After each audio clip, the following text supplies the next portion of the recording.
is, ooh, made in China. It's for the Canon ZR60. So that's some kind of weird voltage, 8.4 volts. Let's plug it in. Is it gonna go or is it gonna blow? Canon. For some reason, it's in black and white. I don't know why. Whoa! Here, go turn the bathroom light on. The hallway light on? Either one.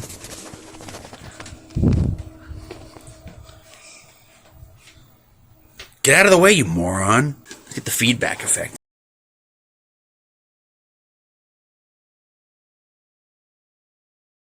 So yeah, it works. I don't know why it's in black and white.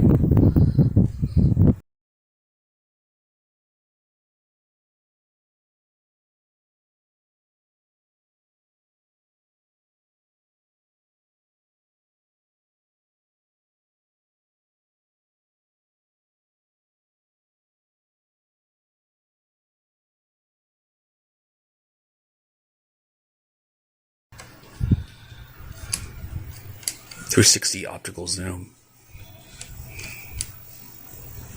Wow, that's impressive. Look at that. Check that out. So yeah, there's the test of the Canon ZR60. I don't have any tapes though.